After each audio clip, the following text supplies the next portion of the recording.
श्रीमद्रामचन्द्राय नमः। श्री रामदाय नमः। श्री सीतारामाय नमः।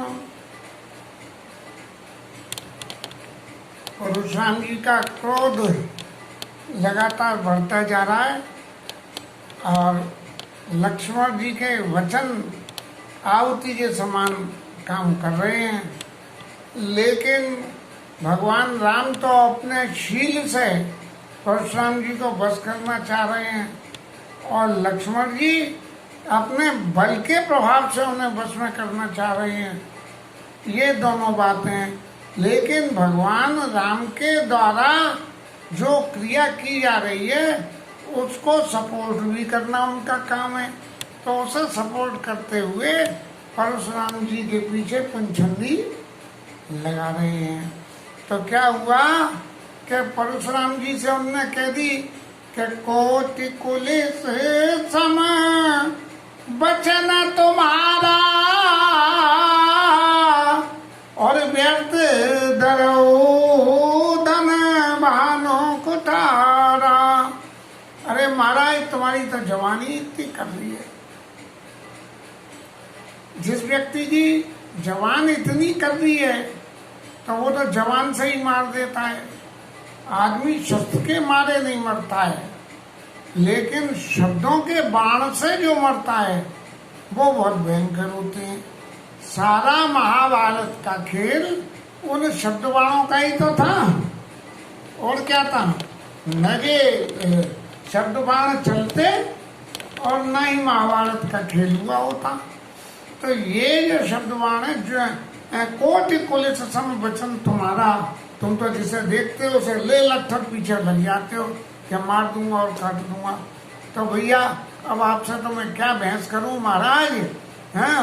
व्यर्थ धरऊ धनवान को ठाड़ा बेकार में ही रखते हो, तुम्हारी तो शब्द वाणी बहुत पहनी है।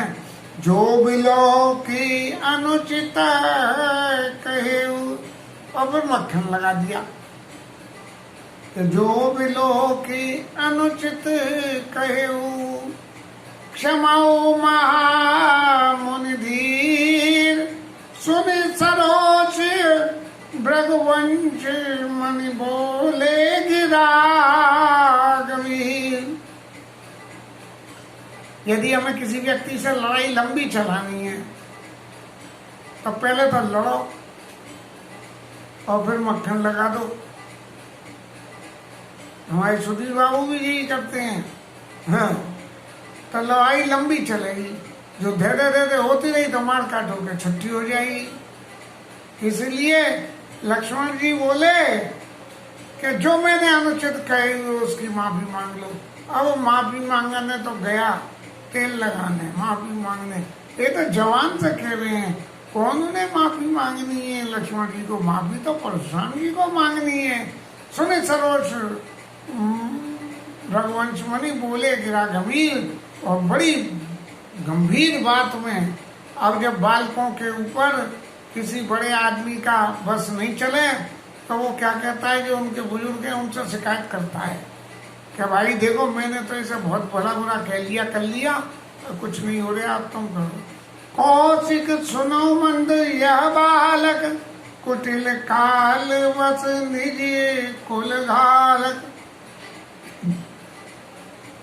हे विश्वामित्र जी, देखिए ये बालक बहुत बेवकूफ है और ये अपने वंश का नाश कराने वाला है। अब एक तरफ तो उन्हें अप्रोच कर रहे हैं और दूसरी तरफ उन्हें भली बुरी कह रहे हैं कि अपने वंश का भी धमका भी रही है परशुराम। तो जब ये दो बातें आमने सामने होती हैं तो इन दो बातों में एक बात ये हो जाती है कि सामने वाला ये पहचान जाता है कि इनके पैर थोड़े से कच्चे हैं, इसलिए पहले इन्हें अप्रोच करी और फिर हमें धमका दिया। बाण वंशरा के कलंको निपट निरंकुश अबुध शंकु। ये सूर्यवंश के नाम पे कलंक है और बिल्कुल निरंकुश है, इसके ऊपर किसी का अंकुश नहीं है, और बुद्धिहीन है, और असंख्य, ऐसे किसी का डर भी नहीं है। काल कबल होई छन माई, काऊ पुकार खोर मोई नाई। मैं बार बार पुकार के कहता हूँ, 1 मिनट में मेरे फरसा भगवान इसके ऊपर कृपा कर देंगे, और फिर पीछे मेरे को भला बुरा मत कहना। तुम हट कहू जो चाहू उबारा, कई प्रताप बल रोष हमारा। अगर आप चाहते हो कि इसकी हत्या नहीं हो, तो आप क्या करो कि मेरा बल और रोष बखाना। अब सामने वाले के बल और रोष को कोई बखानेगा तो जो सुनने वाला है उसके चित्त में तो उद्विग्नता और बढ़ेगी। लो, अरे हमने कोई ऐसा करा ही नहीं है जी, हम पे चढ़े चले जा रहे हैं। तो परशुराम जी का जो क्रोध है वो सर्वथा मर्यादा के प्रतिकूल है। कई प्रताप बल रोष हमारा, हमारा बल, हमारा गुस्सा, हमारा प्रताप, जे से समझा। अरे भाई इसे समझा के अलग कर दो ना, कि भाई इनसे मत भिड़ो, जो भी कुछ है, आखिर है तो जी मुनि। लेकिन नहीं, हमारा बल, हमारा प्रताप, हमारी वीरता, इन सब बातों को समझा। और इन बातों को समझाने से क्या लड़ाई मिटती है? नहीं, लड़ाई शांति से मिटती है। अब जब लक्ष्मण जी ने ये बात सुनी कि गुरु जी को ही धमकाने लगे महाराज, और तो कुछ नहीं, तो गुरु जी को ही धमकाने लगे। तो गुरु जी को जब ये धमकाने लगे और कहने लगे कई प्रताप बल रोष हमारा, तुम चाहो तो बचा लो हमारा प्रताप और रोष कह के, और अगर नहीं तो नहीं बचेगा। तो गुरु जी को ही धमकाने लगे, लो मैं पेट से ठिकाने लगा दूंगा, कई प्रताप बल रोष हमारा। तब लक्ष्मण जी को फिर चैन नहीं पड़ा और उन्होंने फिर एक फुलझड़ी लगा दी। लखन कहे मोने सुयश तुम्हारा, तुम्हें अछत को बरने पारा। अरे महाराज, आपको छोड़ के आपका दूसरा कौन कह सकता है? तुम सभी तो अपनी बातें बोलते चले जा रहे हो, किसी सामने वाले को कुछ समझ नहीं रहे हो। तो फिर तुम्हारी भाषा तो तुम ही जानो, तो तुम अपने मुँह से ही कहो अपनी भाषा। अपने मुँह तो माँ आपन करनी, बार अनेक भांति भाऊ भरनी। अपने मुँह से तुमने बार बार अनेक तरह से अपनी करनियों को बखान दिया। अरे जो करिया है उसको ज्यादा बखान करने से कोई नतीजा नहीं है, वो तो दुनिया सब जानती है कि तुमने क्या करा है। फिर अपने मुंह से बखान करने, वो बातें बखानो जो दुनिया नहीं जानती है। नहीं संतोष तपने कचुकाऊ, और जन रिसरो की दुसे दुख दाऊ। यदि फिर भी आपके चित्त में संतोष नहीं है तो फिर और भी कुछ कह लो, जो चाहो सो कह लो, क्योंकि आपके कहे का कोई असर तो हो नहीं रहा। वीरवती तुम धीर अशोभा, अशोभा गाड़ी देत न पावऊ शोभा। ऐसी छोटी मोटी बातें कह के मैंने ये कर दिया, मैंने वो कर दिया, मैंने ये कर दिया, मैंने वो कर दिया, अरे मैंने ये कर दिया, इन सब बातों से आप कहते हुए शोभा थोड़ा। और क्या होता है महाराज, एक बात और सुन लो अच्छी तरह से, कि जो कर्म जो गरजते बादल है वो बरसते नहीं है। सूर समर करनी करई, कई न जना भैया। अपने आप को नहीं दिखाते हैं कि मैं क्या हूँ। और विद्यमान रन पाई पुकार कतई प्रताप।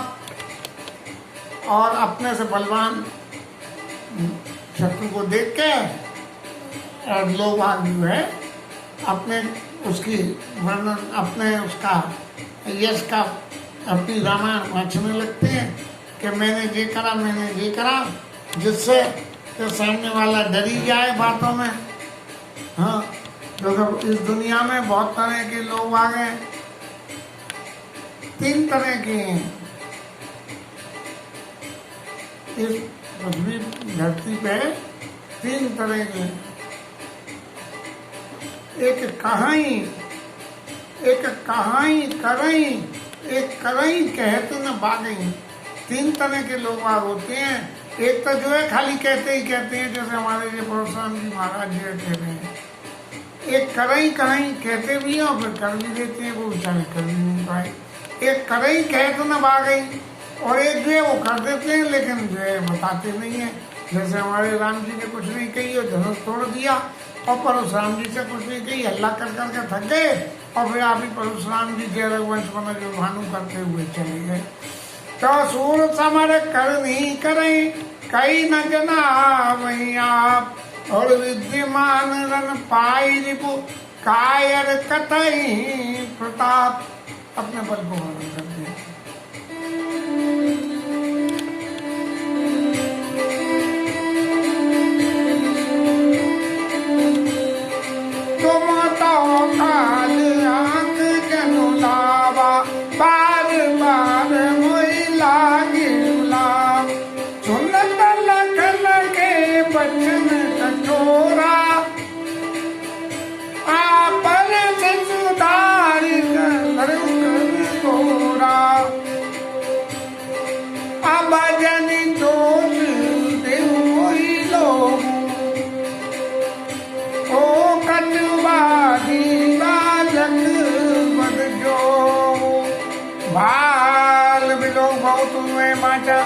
अभी मनहार वासाचा कौशिक कहा छमी अपराधो बाल दोष गुण गनई साधु।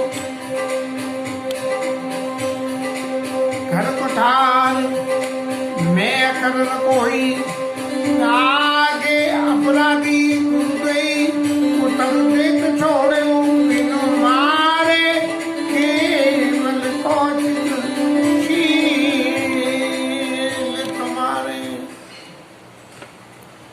महाराज। तुम तो बार बार मेरे लिए काल को पकड़ पकड़ के बुला के ला रहे हो, जबरदस्ती काल नहीं आना चाह रहा है तो भी, और ऐसे लक्ष्मण जी के कठोर वचन सुन के और फरसा राम जी महाराज ने अपने फरसे को सीधा कर लिया। और अब मुझे कोई दोष मत देना, मैं इसे काट के ही छोड़ दूंगा, ये तो बच के ही हाल है। बच्चा समझ के मैंने बहुत कुछ कर दिया, अब तो ये बिल्कुल मरना चाहता है, ये बात पक्की हो गई। लक्ष्मण जी मन मन में खुश हो रहे हैं। कौशिक कहिए झमी अपराधु। अरे महाराज, क्योंकि कौशिक मुनि को तो मालूम है कि ये ऐसे ऐसे कर्म कर चुके हैं महाराज, इतने प्रतापी हैं, तो परशुराम जी की इनके आगे क्या बस चलेगी। बाल दोष गुण गनई न साधु, बच्चों के दोषों को साधु लोग तो गिनते नहीं है। कर कोठार में अकरन कोई आगे अपराधी गुरु दोई। नहीं आया भाई, ये तो साधु से कहा छमी बाल दोष गुण गनई न साधु। खर कुठार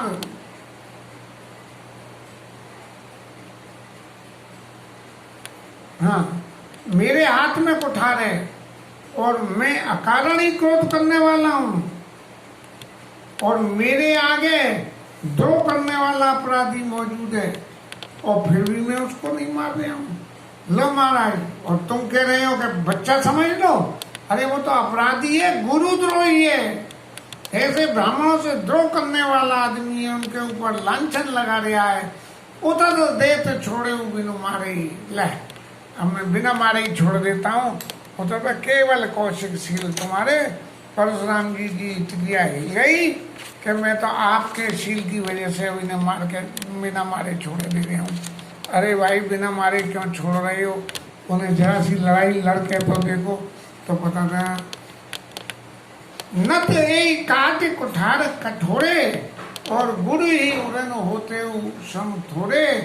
नहीं तो आप इनके संग हो इस मारे छोड़ दे। यदि आप संग नहीं होते तो नहीं छोड़ता। अब ये जो क्रिया है कि जिसमें क्रोध करने वाला आदमी अपने क्रोध को तो संभाल नहीं पावे, और दूसरे के संग की बात को उसकी सहयोग को मान के और सामने वाले को छोड़ दे, तो ये तो निपट कायरता ही हो गई, ये तो निपट कायरता हो गई। और लक्ष्मण जी इस बात को खूब अच्छी तरह समझ रहे हैं कि महाराज इनका बस तो चल नहीं रहा है, लेकिन फिर भी आ बैल तू मुझे मार, ये परिस्थिति ये कर रही है। तो विश्वामित्र ऋषि ने कहा कि ये तो महाराज कुछ समझ ही नहीं रहे हैं, मैं इशारे इन्हें कर रहा हूँ कि बालक है छोड़ दो रहने दो, लेकिन समझ नहीं रहे।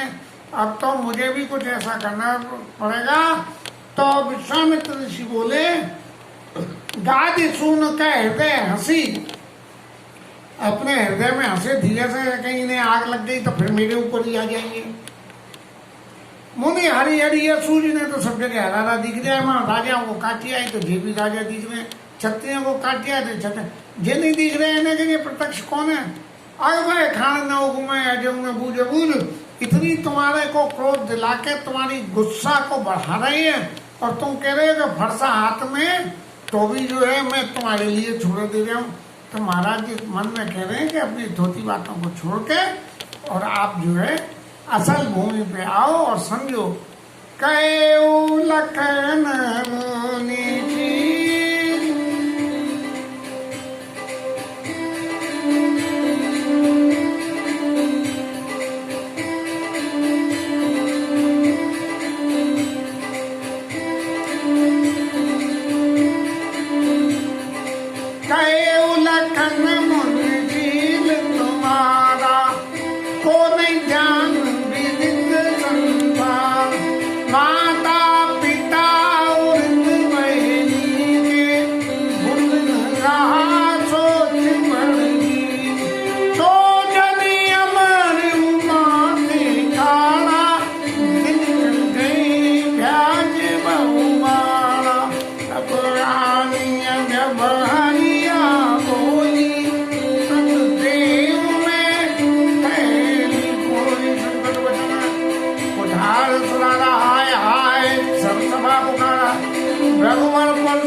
लक्ष्मण जी के इस चौपाई में लक्ष्मण जी के वचन जो हैं इतने कठोर हैं कि इतने कठोर वचनों को सुन के भी परशुराम जी के आंखें नहीं खुली हैं, क्योंकि क्रोध जो है व्यक्ति को विवेक शून्यता पैदा कर देता है, और उस विवेक शून्यता की वजह से उन्हें कुछ नहीं दिख रहा है।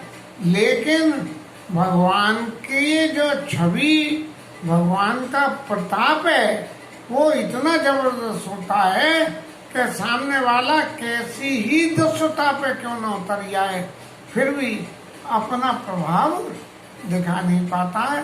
तो लक्ष्मण जी महाराज कहने लगे कि महाराज तुम्हें छोड़ के तो दूसरा कौन कहेगा।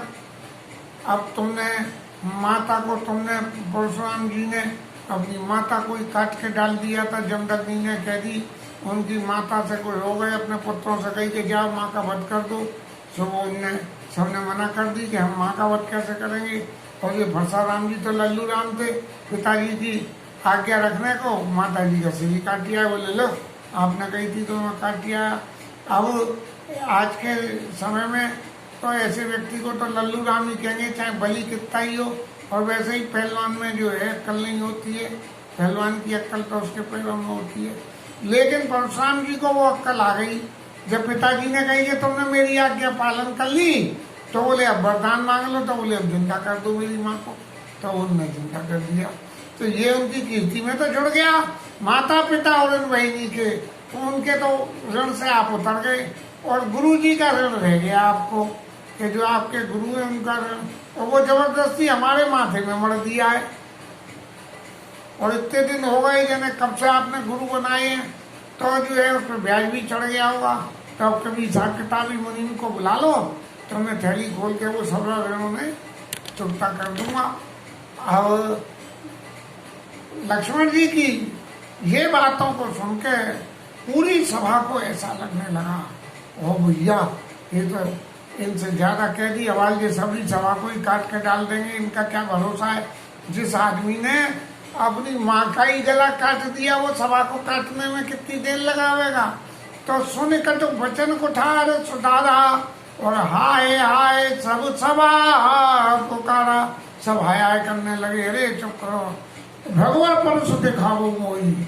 मुझसे कह रहे हैं, अरे प्रभु श्रेष्ठ मुनि आप मुझे भरोसा दिखा रहे हो, लेकिन मैं आपको विप्र विचारे बचाऊं नृप द्रोही, आप राजाओं के द्रोही हो, लेकिन मैं आप ब्राह्मण हो, इसलिए आपको छोड़ दे रहा हूं।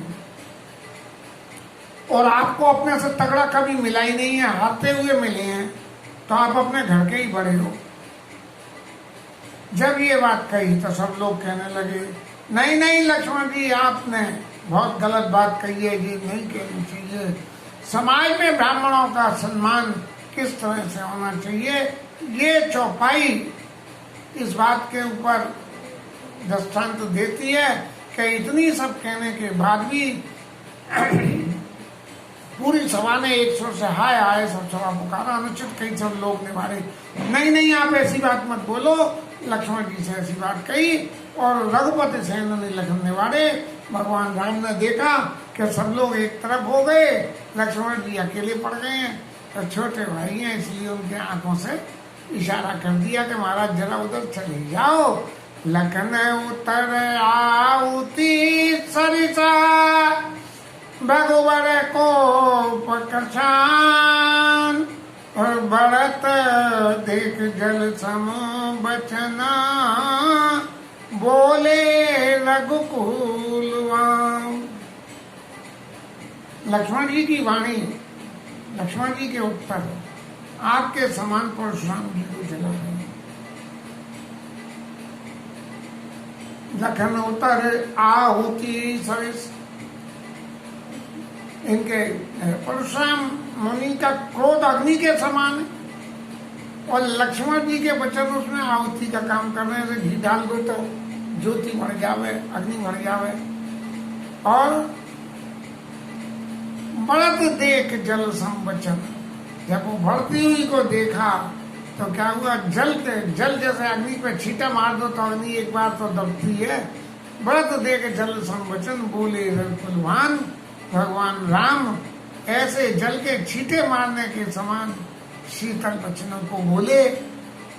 और लक्ष्मण जी तो आग लगाने का काम कर रहे हैं और भगवान उसे बुझाने का काम कर रहे हैं, क्योंकि भगवान का शील स्वभाव ही ऐसा है।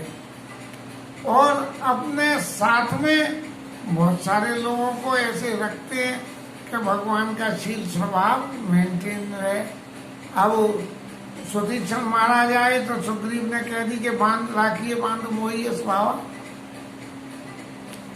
सुग्रीव ने कह दी।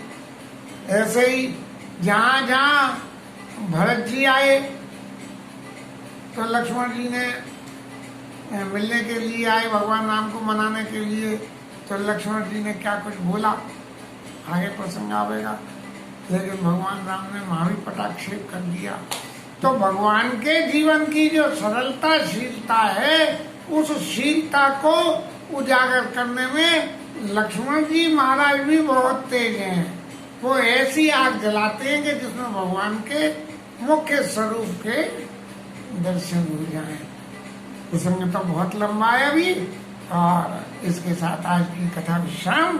हरि नाम कीर्तन।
जय, पवन सुत हनुमान की जय, शिवराय धरण की जय। जय जय श्री राधे